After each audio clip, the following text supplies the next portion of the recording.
सर्वे second में हम अपना टॉपिक शुरू किए थे setting out of simple curve. हम बताए थे सिंपल कर्व के सेटिंग करने के आपके दो मेथड होते हैं। पहला होता है आपका लीनियर मेथड और दूसरा होता है आपका एंगुलर मेथड। लीनियर मेथड हम अच्छे से कवर किए हैं, आज हम पढ़ेंगे एंगुलर मेथड। तो अब समझिएगा, आपके एग्जाम के लिए मोस्ट इंपॉर्टेंट जो है वो एंगुलर मेथड ही है। एंगुलर मेथड में हमको सिर्फ एंगुलर मेथड 3 प्रकार से होता है, लेकिन आपके सिलेबस में एंगुलर मेथड कितने प्रकार से दिया है? बस 2 ही प्रकार आपको पढ़ना है, और ये दोनों प्रकार में से ही एक प्रकार आएगा। तो लीनियर मेथड बहुत कम आते हैं, ऐसा नहीं है नहीं आते हैं। हम जिसको कहते हैं बहुत कम आते हैं उस पर थोड़ा कम फोकस करना है। ऐसा नहीं है कि हम कह दे रहे हैं कि लीनियर कम आता है तो छोड़ ही देना है ना, ये गलती नहीं करना है। लीनियर मेथड के अपेक्षा जब हम तुलना करेंगे एंगुलर का, तो एंगुलर ज़्यादा आते हैं, ठीक है। क्योंकि आप समझ सकते हैं आजकल जो कर्व बनेगा वो एंगुलर के सहारे ही बनेगा, एंगल लेके मेजर करेंगे। जरीब से मापने लगेंगे तो इतना टाइम लग जाएगा कि एक ही आर्क, एक क्या बोलते हैं, एक ही कर्व को बनाने में बहुत ज़्यादा टाइम लग जाएगा आपको, है ना। तो आजकल ज़्यादा किसका यूज़ करते हैं हम लोग? एंगुलर मेथड का। तो एंगुलर मेथड सबसे पहले समझेंगे कि एंगुलर मेथड क्या होता है ना। एंगुलर मेथड, तो लीनियर मेथड क्या था कि जब हम साइड पर कर्व को सिर्फ चैन और टेप की सहायता लेकर आर्क बनाते हैं या फिर कर्व बनाते हैं तो उसे हम कहते हैं क्या? Linear method.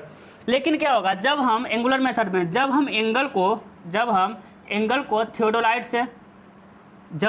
को थियोडोलाइट से तथा डिस्टेंस को तथा दूरी को हम चैन या टेप की सहायता से मापेंगे, जब हम दूरी को चैन या टेप की सहायता से मापेंगे तो उस मेथड को कहेंगे हम एंगुलर मेथड। आसान है, यानी सेटिंग कर्व का साइड पे सेटिंग आउट करते समय यानी स्थापना करते समय जब हम एंगल को थियोडोलाइट से तथा डिस्टेंस को चैन या टेप की सहायता से मेजर करेंगे तो उस मेथड को कहेंगे हम लोग एंगुलर मेथड, ठीक है।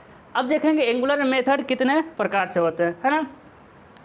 फिर लिखेंगे angular method of setting out of simple curve. क्या लिखेंगे? Angular method of setting out of simple curve, ठीक है ना। आपको पता है सिंपल कर्व ही पढ़ना है, यानी सिंपल कर्व के स्थापना की कोणीय विधियाँ, है ना। अभी हम लीनियर मेथड देखे थे, हम आपको 3 ही बताए हैं, चौथा उतना इंपॉर्टेंट है नहीं। आज हम क्या पढ़ेंगे? कितने मेथड है? एंगुलर मेथड कितने हैं, ठीक है। किसके स्थापना के? सिंपल कर्व के। तो पहला जो होता है मेथड उसे कहते हैं डिफ्लेक्शन मेथड। इसके बहुत नाम है ना। इसे कहते हैं हम लोग डिफ्लेक्शन मेथड, हिंदी क्या हो जाएगा आपका? विक्षेप विधि। दूसरा कहते हैं हम लोग थियोडोलाइट, समझिएगा, थियोडोलाइट चैन मेथड यानी थियोडोलाइट जरीब विधि, है ना। और इसका एक और नाम होता है रैंकाइन मेथड इंपॉर्टेंट है ना। सबसे ज़्यादा इसी का यूज़ करते हैं, ठीक है।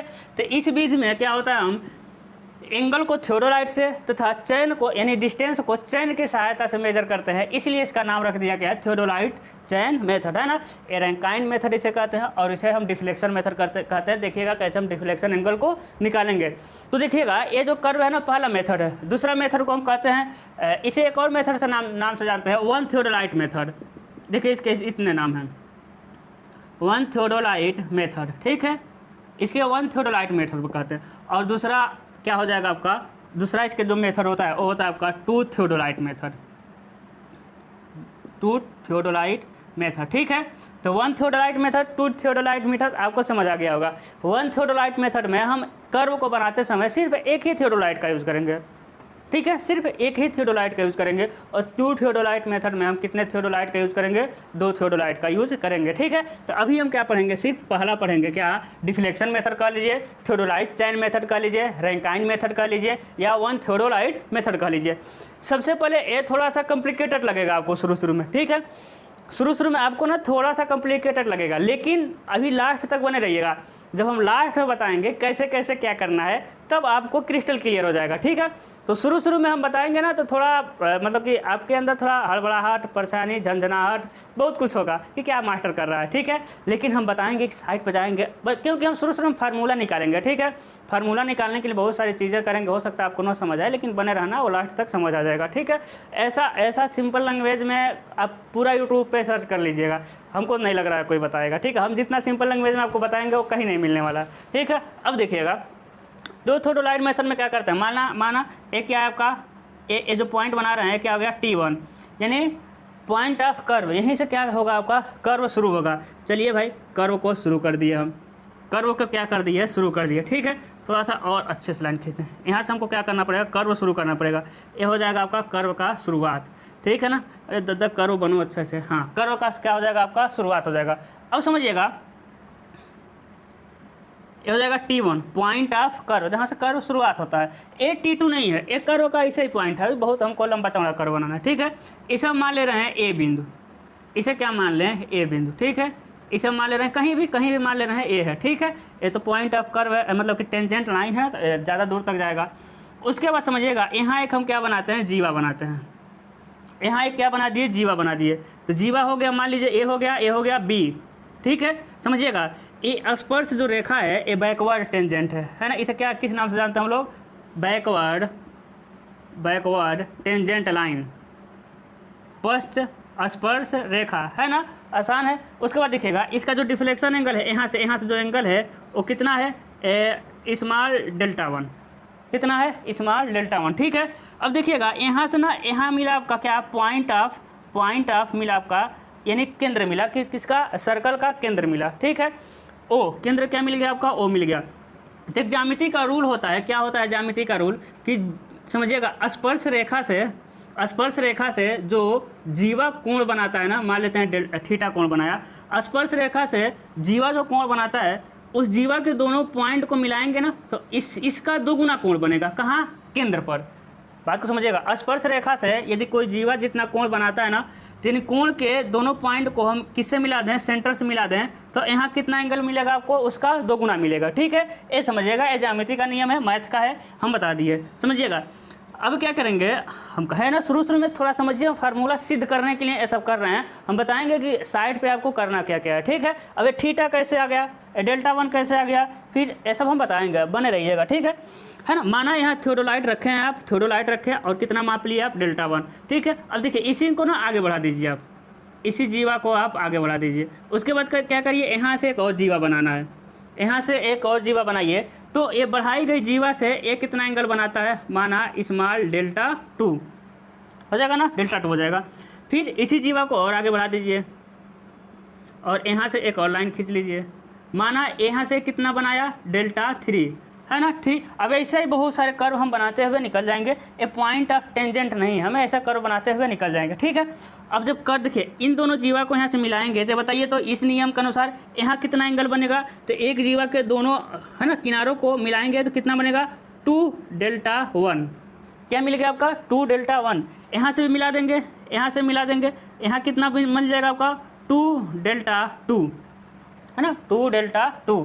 फिर है ना, सही है ना, फिर यहाँ से मिला देंगे तो एक क्या मिल जाएगा आपका, 2 डेल्टा 3। बताइए कोई शिकायत, इतना आपको समझ आ गया होगा। यानी समझिए, एक बार थियोडोलाइट को यहाँ रखेंगे, समझिएगा, एक स्पर्श रेखा पे थियोडोलाइट को 0 0 कर लेंगे। देखिए, अभी वही 0 0 थियोडोलाइट आपको नहीं समझ आएगा। यही चीज़ हम इंट्रोडक्शन में बताए थे कि जो थियोडोलाइट होता है ना, वो बहुत कॉम्प्लिकेटेड होता है। तो अभी हम थियोडोलाइट पढ़ाने लग जाएंगे तो आपको समझ नहीं आएगा। तो कम से कम एक बार थियोडोलाइट आप अपने स्कूल कॉलेज जहाँ भी होंगे ज़रूर देख लीजिएगा, उसको ज़रूर घुमा लीजिएगा। हम 0 0 कह रहे हैं, बाद में हम थियोडोलाइट चैप्टर पढ़ाएंगे तो डिटेल में बताएंगे। ठीक है, समझिएगा। सबसे पहले क्या करेंगे, थियोडोलाइट को 0 0 यहाँ कर लेंगे, जैसे कंपास का 0 0 करते थे ना पिछले सेमेस्टर में। इस सेमेस्टर में थियोडोलाइट का 0 0 कर लेना है। ठीक है, उसके बाद डेल्टा 1 एंगल मेजर कर लेना। ठीक है, डेल्टा 1 एंगल मेजर कर लीजिएगा, डेल्टा 1। फिर थियोडोलाइट को कहाँ रखेंगे, यहाँ रखेंगे, यहाँ से फिर मेजर कर लेंगे डेल्टा 2। फिर थियोडोलाइट को यहाँ रखेंगे और यहाँ से मेजर कर लेंगे डेल्टा 3। ठीक है, इतना मेजर करेंगे आप। उसके बाद इस जीवा की लंबाई मान लेते हैं कितना है, C1। कोड मतलब C1 लिख दिए। इसकी लंबाई कितनी है, C2। इसकी लंबाई कितनी है, C3। यानी जीवा की लंबाई कितना, ए हो जाएगा C, ए हो जाएगा D। T1B जीवा की लंबाई कितनी है, C1। BC जीवा की लंबाई C2। CD जीवा की लंबाई C3। ठीक है, अब यही चीज़ें हम निकालेंगे अभी, डोंट वरी। अभी आप आराम से रहिए, कोई दिक्कत नहीं है, हम सारी चीज़ें अभी समझा देंगे आपका। ठीक है, अब देखिएगा, अब ये समझ आ गया, इसको मिटाते हैं। अब आपको क्या करना है, इसी को ना आप क्या करेंगे, इसी का स्थापना करेंगे। अब कहाँ, साइड पे। इसी का स्थापना क्या करेंगे आप, साइड पे करेंगे। तो साइड पे आपको सिंपल कर्व बनाना है या सिंपल सर्कुलर कर्व बनाना है, तो आपको पता करना पड़ेगा ना भाई, डेल्टा 1 कितना एंगल लेंगे, डेल्टा 1। मेरे भाई डेल्टा 1 कितना एंगल पे जाएंगे तो यहाँ कट करेगा। तो इसके लिए हमको क्या क्या पता करना पड़ेगा, समझिएगा। एक तो डेल्टा 1 पता करना पड़ेगा कि डेल्टा 1 होगा कितना, है ना। एक आखिर में अब कैसे हम बताएं, समझिएगा, है ना। हाँ, माना ना ये सर्कल है, मान लेते हैं, मेरे पास सर्कल कुछ है ही नहीं, ठीक है ना। माना ये क्या है, सर्कल है। देखिएगा सबसे पहले क्या करेंगे, देखिए हम एक निशान लगा रहे हैं 0 0, ठीक है। थोड़ा थ्योरलाइज समझाने की कोशिश कर रहे हैं। माना हम निशान लगा दिए 0 0, अब इसी 0 0 को ना देखिए रख दिए 0 0 एंगल पे, इसी के समानांतर रख दिया ना 0 0 पे। अब बताइए यदि यहाँ से हम घुमाएंगे तो पता चल जाएगा ना कितना एंगल डेल्टा लिए, डेल्टा 1, है ना। ये मान लेते हैं सर्कल है, फिर बी पर रख देंगे, देखिए इसी के समानांतर 0 0 पर रख देंगे। अब यहाँ से घुमाएंगे तो पता चल जाएगा ना कि डेल्टा 2 कितना लेना है हमको, फिर इसी के समानांतर 0 0 रखेंगे, फिर डेल्टा 3 लेंगे, एंगल लेना आ गया। लेकिन डेल्टा एंगल होगा कितना, 10 अंश, 20 अंश, 12 अंश, 25 अंश, मेरे भाई कितना अंश होगा, कुछ अंश होगा कि नहीं होगा, है ना। कितना अंश लेंगे, डेल्टा थोड़ी ले लेंगे, इसका कुछ वैल्यू होगा, 25 अंश, 30 मिनट, 5 सेकेंड, 30 मिनट, कुछ ना कुछ वैल्यू होगा। तो उस वैल्यू को ही हमको पता करना है कि मेरे भाई यहाँ रख कर हम कितना एंगल चलेंगे, ठीक है। एंगल चलने के बाद समझिएगा हम उसी को निकालते हैं पहले, ठीक है। सबसे पहले हमको एंगल निकालना पड़ेगा कि डेल्टा 1 कितना चलेंगे, डेल्टा 2 कितना चलेंगे, डेल्टा 3 कितना चलेंगे, ठीक है ना। हाँ देखिएगा सबसे पहले अरे माचिस रखो, है ना। ये थोड़ा पानी लगाए हैं एक साइड में, इससे भीग जाएगा, ठीक रहेगा, ठीक है। थोड़ा मेरे पास जो इंक है ना ये थोड़ा सा डार्क है, ठीक है। अब हमको डेल्टा 1, डेल्टा 2, डेल्टा 3 फाइंड करना पड़ेगा, ठीक है। तो एक एजम्पशन होता है, ठीक है। एक सबसे पहले हम क्या मानते हैं, एजम्पशन मानते हैं। एजम्पशन मतलब क्या होता है भाई, एजम्पशन मतलब होता है मान्यताएं। क्या होता है, मान्यताएं। जैसे किसी खास को आप अपना मान लेते हैं, होता नहीं है वो एक्चुअल में नहीं होता है, लेकिन मन ही मन में मान के चलते हैं कि नहीं वो मेरा अपना है, उसके लिए आप लड़ाई झगड़ा कुछ भी कर लेते हैं ना। तो मान्यता होता है। मान्यता मतलब होता क्या होता है कि एक्चुअल में वो ऐसा नहीं है, लेकिन माना, है ना, माना ऐसा है, ठीक है। क्यों, क्योंकि सुविधा के लिए, आसानी के लिए, है ना, हमको कैलकुलेशन में ज़्यादा दिक्कत ना हो, इसलिए कुछ चीज़ों को हम मान लेते हैं कि ऐसा है। जैसे आरसीसी में याद करिए माने थे, क्या माने थे कि पूरा नीचे का जो बीम में माने थे पूरा नीचे का तनन बल स्टील लेता है, माने थे पूरा नीचे का तनन बल स्टील लेता है तथा कंक्रीट को उससे फ्री मानी जाती है। मेरे भाई कंक्रीट थोड़ा ना कुछ तो लेता है, लेकिन हम अपने कैलकुलेशन के लिए मान लिए कि कुछ नहीं लेता है कंक्रीट, हम उसको कभी कैलकुलेट ही नहीं करते। न्यूट्रल एक्सिस के नीचे कभी कंक्रीट कैलकुलेट करते हैं, नहीं करते हैं। वैसे ही हम एक मान्यता लेंगे कि कैलकुलेशन में ज़्यादा दिक्कत ना हो, और मान्यता लेने से क्या होता है कि ज़्यादा फर्क ना पड़े, ठीक है ना। हाँ तो जैसे मान लीजिए कि, हाँ चलिए ज़्यादा एग्जाम्पल नहीं, मस्ती ज़्यादा नहीं। मान्यता क्या होता है कि जो एक परिधि है ना, कि देखिएगा ये जो परिधि है ना, कि क्या उसे कहेंगे, परिधि रेखा, जो परिधि रेखा होता है वो बराबर होता है आपके जीवा के, वो क्या होगा, जीवा के बराबर होगा, है ना। उसे पता नहीं हिंदी में क्या कहते हैं जी। जो परिधि रेखा होगा वो लगभग में बराबर होगा, लगभग में लिख देते हैं, लगभग का निशान लगा देते हैं। जीवा के क्या होगा, बराबर में होगा। यानी ये जो गए हैं ना, इस तरह टेढ़ा गए हैं ना, ये T1 इस तरह टेढ़ा गए हैं, और ये है ना, यानी ये जो रेखा होगा कर्व की लंबाई से कह सकते हैं, ये जो कर्व की लंबाई होगा ना वो जीवा का क्या होगा, लगभग में बराबर होगा। अब बताइए बहुत कम ही तो अधिक होगा, है ना। ये वाला इससे ये वाला बहुत क्या होता है, थोड़ा सा अधिक होता है, बहुत थोड़ा सा अधिक होता है। इसलिए हम क्या होता है कि कैलकुलेशन को आसान बनाने के लिए उसको क्या ले लेते हैं हम लोग, इक्वल ले लेते हैं, बराबर ले लेते हैं। तो इसमें परेशान नहीं होना, है ना। एजम्पशन है, बुक में मिल जाएगा एजम्पशन, कि जो परिधि की रेखा होती है ना, वो जीवा का क्या होता है, लगभग में बराबर होता है, ठीक है। अब हमको निकालना है ना, अब हमको निकालना है कि एंगल कितना, यही तो हमको फाइंड करना था, कितना एंगल मुड़ेंगे। तो एंगल यहाँ से निकालेंगे, है ना। हम जानते हैं कोण बराबर क्या होता है, बताइए। तो कोण बराबर होता है आपका चाप बटे त्रिज्या। मेरे लाल होता है कि नहीं होता है, कोण बराबर चाप बटे त्रिज्या। सारी चीज़ें दिखाई दे रही है कि नहीं दे रही है ना। हम जानते हैं हम इधर, अब आओ, अभी तो बहुत जगह है, ठीक है। हमको लग रहा है यहाँ तक जगह है, ठीक है ना। कोण बराबर चाप बटे होती है त्रिज्या, ठीक है। ये फंसता है भैया, कोण बराबर चाप बटे त्रिज्या, है ना, बहुत जगह है। तो कोण क्या होगा आपका, कोण देखिए इसको हम सबसे पहले ले लें तो लिखेंगे त्रिभुज T1OB में, T1OB में। अभी हम इसका प्रोसेस भी बताएंगे, सारी चीज़ें मिलेंगी, आप बस बने रहिए, ठीक है।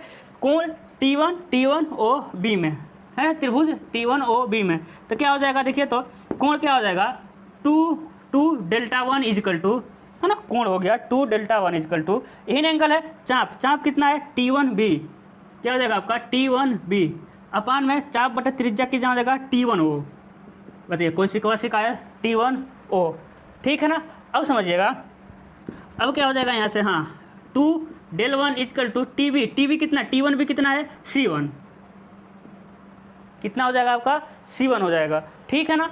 अपान में क्या हो जाएगा ए, रेडियस कितना हो जाएगा R, तो बताइएगा डेल वन इजकल टू क्या हो जाएगा C1 अपान में 2R,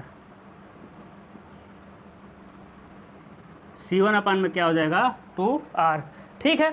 लेकिन इसको क्या करना पड़ेगा, हमको डिग्री में निकालना पड़ेगा। इसको किस में निकालेंगे, हम डिग्री में निकालेंगे। तो सबसे पहले इसको क्या करेंगे, हम मिटाएंगे, ठीक है ना। अरे ज़्यादा मत दिखो, बेइज्जती होता है, ख़राब कपड़ा से मिटा रहा है, ठीक है। तो क्या होगा आपका डेल वन इजकल टू, क्योंकि ये रेडियन में है, एक किस में है रेडियन में, डिग्री में करने के लिए del one is equal to C1 upon में 2R गुणे 180 बटा क्या हो जाएगा आपका पाई, क्या हो जाएगा आपका 180 बाई पाई हो जाएगा। एक किस में निकल गया आपका डिग्री में, एक किस में निकल गया आपका डिग्री में, ठीक है। एक गुरुकुल का नियम है गिरना, एक किस में हो जाएगा आपका डिग्री में, है ना। लेकिन अभी हम चाहते हैं और बुक में ऐसा ही निकालेगा, ठीक है, और बुक में मिनट में निकालेगा, क्योंकि हम चाहते हैं कि और एक्यूरेसी लाएं, है ना, एकदम एक्यूरेसी से हम एंगल को लेना चाहते हैं, तो हमको मिनट में निकाल दें, है ना। और है ना डिग्री मिनट और सेकंड होता है, एंगल लेते हैं डिग्री में, मिनट में, सेकंड में, और वो चाहेगा एक्यूरेसी लाना तो मिनट में निकालेगा बुक में, ठीक है। और अब यदि आप एक्यूरेसी लाना चाहते हैं तो आप सेकंड में निकाल दीजिए। तो कैसे निकालेंगे, डेल वन इजकल टू क्या हो जाएगा C1 अपान में 2R गुणे 180 अपान में पाई गुणे किससे हम कर दें 60 से कर देंगे। तो अब ये किस में निकल गया, ये निकल जाएगा आपका किस में मिनट में, एक किस में निकल जाएगा आपका मिनट में निकल जाएगा। अभी चाहते हैं आप और एक्यूरेसी लाना, और 60 से गुणा कर दीजिए, सेकंड में निकल जाएगा, आसान है ना। C1 आपका क्या हो गया निकल गया, बताइए कोई दिक्कत नहीं है, ठीक है। अब C1 को क्या करेंगे हम, डेल्टा वन को वैल्यू रख के क्या कर देंगे हम कैलकुलेट कर दें, रख के कर दें कैलकुलेट, ठीक है। तो रख दीजिए डेल वन इजकल टू क्या हो जाएगा C1 अपान में 2R गुणे 180, ये हो जाएगा आपका पाई का मान आप कैलकुलेटर में रखिएगा पाई, ठीक है। अपान में क्या हो जाएगा पाई गुणे हो जाएगा आपका 60, गुणे हो जाएगा आपका 60। तो डेल वन क्या हो जाएगा, दिखाई देगा ना, हाँ, डेल वन क्या हो जाएगा आपका 1718.9 C1 अपान में R, ठीक है।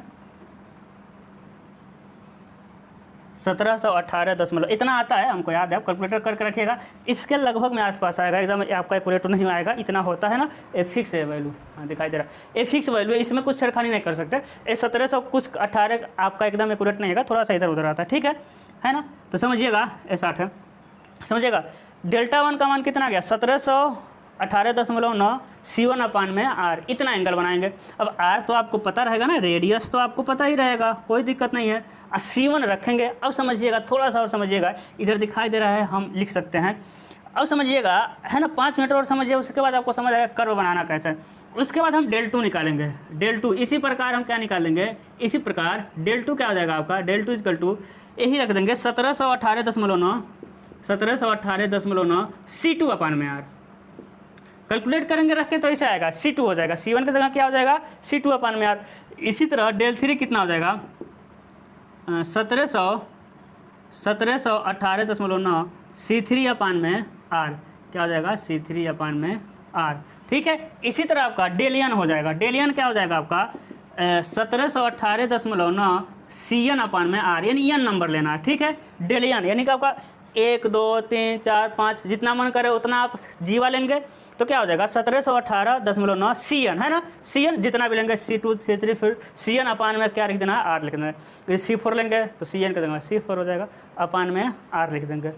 बताइए कोई दिक्कत नहीं है, है ना। अभी एंगल कैसे निकालना है वो तो पता चल रहा है आपको ठीक है ना। आगे बढ़ जाएं, चलिए आगे बढ़ते हैं। इसको क्या करते हैं, हाँ अब समझिए आप थोड़ा सा समझिए, हम कर्व को बनाएंगे कैसा, ठीक है। कर्व को हम बनाएंगे कैसा, मेन इतना ही था। अब देखिए, माना एक आपको टेंजेंट लाइन मिला है, पता नहीं दिखाई देगा कि नहीं, इधर बता था, माना एक टेंजेंट लाइन मिला है, ये आपका पॉइंट ऑफ T1 मिला। अब क्या करेंगे अपना, अब जानना चाहते हैं कि मेरे भाई कितना एंगल घूमना है, तो आप C1 कुछ भी फिक्स करिए, यानी जीवा फिक्स करिए 20 मीटर फिक्स करिए, कितना 20 मीटर 10 मीटर 5 मीटर 1 मीटर जितना भी मन करे उतना आप जीवा क्या करेंगे फिक्स करेंगे। जैसे ही जीवा फिक्स करेंगे C1 ए वाली लंबाई, आप कुछ भी मानेंगे कि हमको यहाँ पर बनाना है, मानेंगे वैसे बताइए आपका डेल वन आ जाएगा कि नहीं आ जाएगा, क्योंकि C1 में इसी में रखेंगे आप C1 में रखेंगे, बताइए del1 आ जाएगा, कितना मिनट लग रहा है, सारी चीज़ें मिनट में है, ठीक है, ये सब मिनट में है ना, ये सब मिनट में है। तो बताइए आ जाएगा ना, इतना मतलब इतना एंगल घूमना है, तो उतना एंगल क्या करना है, देखिए यहाँ से उतना एंगल घूमिएगा, यहाँ से उतना एंगल घूमना है, और जीवा जानते हैं आपको 20 मीटर खींचना है, तो क्या करना है 20 पे आपको घूम जाना है 20 मीटर, और जितना भी 5 अंश आ जाए, 2 अंश आ जाए, 20 मीटर, बताइए एक पॉइंट मिल गया है ना। उसके बाद यहाँ से आप जानते हैं, यहाँ से इसको आगे बढ़ाइएगा, फिर C2 रखिएगा, C2 रखना है, इक्वल रखेंगे अच्छा रहेगा, कुछ भी रख देंगे 30 मीटर, तो आप जानते हैं यहाँ से 30 मीटर रखना है, और एंगल आपको मिल ही जाएगा del2 मिल जाएगा, इतने एंगल पे 30 मीटर। बताइए बात को समझ आ गया ना कैसे निकलेगा, और इनको क्या करेंगे ऐसे मिला देंगे, तो क्या बन जाएगा, सिंपल कर्व बन जाएगा। बस इतना ही प्रोसेस था हाँ इतना ही प्रोसेस था। बताइए हर जगह एक बार थ्योडोलाइट को यहाँ रखेंगे, एक बार यहाँ रखेंगे, एक बार यहाँ रखेंगे, एक बार यहाँ, ऐसे करते हुए हम कर्व बना देंगे, ठीक है। अब हमको क्या निकालना है, डिफ्लेक्शन एंगल इसमें निकालना, इतने से काम चल जाएगा, ठीक है। तो डिफ्लेक्शन एंगल निकालते हैं, फिर इसका हम क्या बनाएंगे, विधि लिखेंगे, ठीक है। मतलब कि आपको नोट्स में प्रॉपर मिल जाएगा सारी चीज़ें सिस्टम से, ठीक है। अब क्या करना पड़ेगा, हमको डिफ्लेक्शन एंगल निकालना पड़ेगा, विक्षेप कोण, विक्षेप कोण कोण, विक्षेप कोण।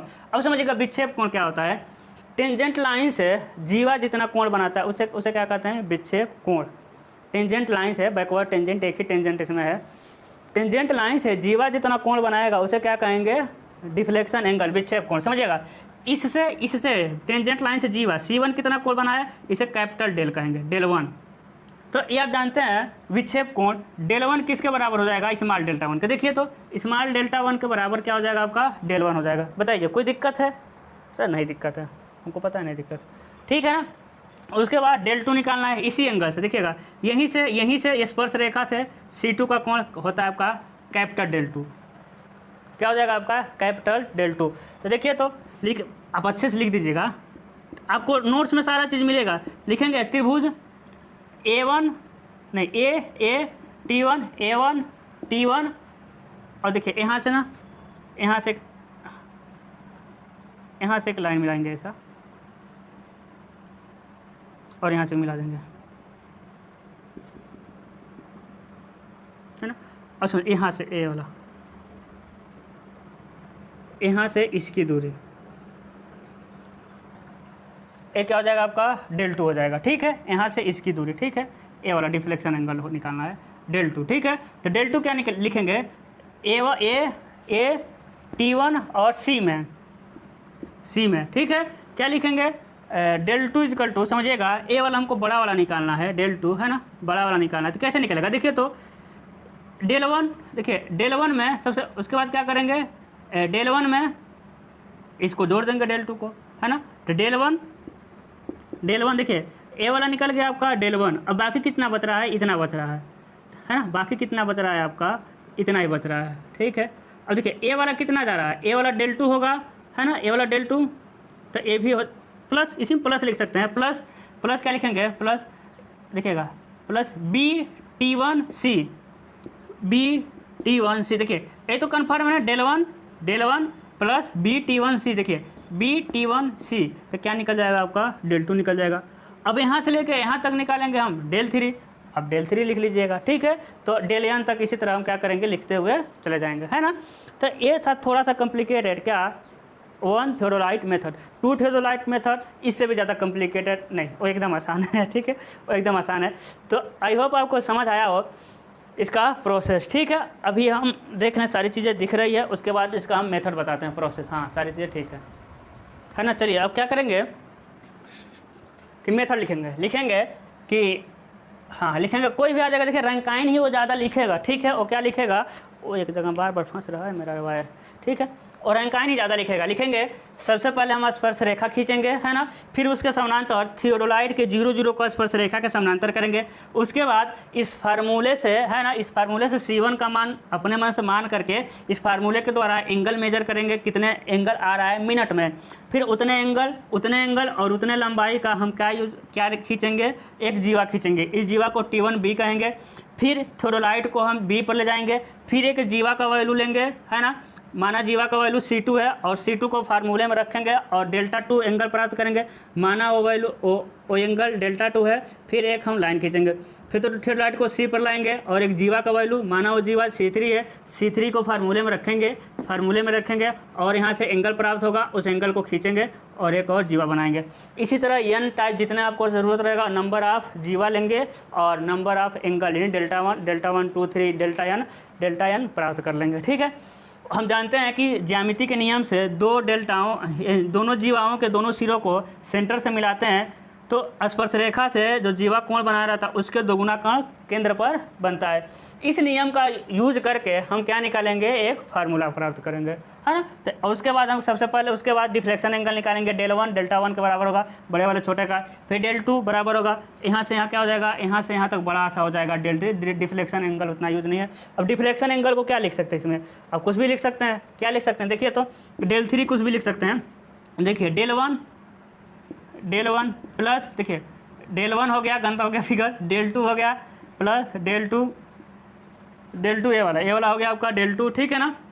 उसके बाद प्लस, देखिएगा प्लस क्या लिख देंगे, C1T, देखिए CT1D हो जाएगा। ठीक है, तो इस तरह हम सारी चीज़ें एंगल ज्ञात कर लेंगे। तो एकदम आसान मेथड था। ए डिफ्लेक्शन उतना ज़्यादा कोई इंपॉर्टेंट नहीं है, ए वाला ज़्यादा इंपॉर्टेंट है, इसी को आएगा, है ना। अब बहुत आसानी से हम बताएं हैं और बुक में बहुत कंप्लीटेड करके देगा। हम कोण इक्वल टू चाप बटे त्रिज्या से आसानी से इसको खत्म कर दिए। ठीक है, एजम्पशन एक है, आप इसमें एजम्पशन जानते हैं, परिधि लगभग जीवा के क्या होती है, बराबर होती है। आज के लिए बस इतना ही। बताइएगा वीडियो कैसा लगा, कितना समझ आया। नोट्स आपको प्रॉपर मिलेगा, नोट्स में सारी चीज़ें 1 by 1 लिखी हुई है कि सबसे पहले क्या लिखेंगे, सबसे बाद में क्या लिखेंगे, मेथड क्या है, मतलब कि प्रथम क्रिया क्या करेंगे, द्वितीय क्रिया क्या करेंगे, एकदम डिटेल में आपको नोट्स मिलेगा। डोंट वरी, परेशान मत होइए। जैसे कर्व चैप्टर खत्म होगा हम नोट्स दे देंगे। और वेस्ट वाटर इरिगेशन ड्राइंग का प्लेलिस्ट बना हुआ है, आप प्लेलिस्ट में जाइए, 30 क्लासें मिलेंगी, ज़बरदस्त क्लासें। शुरू के कुछ कैनाल वगैरह हम पढ़े हैं, उसकी क्वालिटी थोड़ी सी ख़राब है, थोड़ी सी, ज़्यादा नहीं, क्योंकि हम शुरू में वीडियो बना रहे थे तो थोड़ा सा हमको उतना आइडिया नहीं था। ठीक है, तो थोड़ी सी क्वालिटी खराब मिलेगी, लेकिन कंसेप्ट एकदम मिलेगा। क्वालिटी कंटेंट में थोड़ा भी कमी नहीं आएगी, तो आप उसको देखिए। सॉइल मैकेनिक्स का आधा सिलेबस खत्म कर दिए हैं भाई मेरे भाई। आप किसी से कंपेयर मेरे क्लास को करिए, कोई दिक्कत नहीं होगा। ठीक है, लेकिन 1-2 क्लास देख करके नहीं, आप मेरे शुरू से बीच का 1-2 क्लास देखेंगे तो ना समझ आए। मेरा क्लास एकदम शुरू से देखेंगे तब आपको इंटरेस्ट लगेगा, हाँ तो वाकई में क्लास है। ठीक है, आज के लिए बस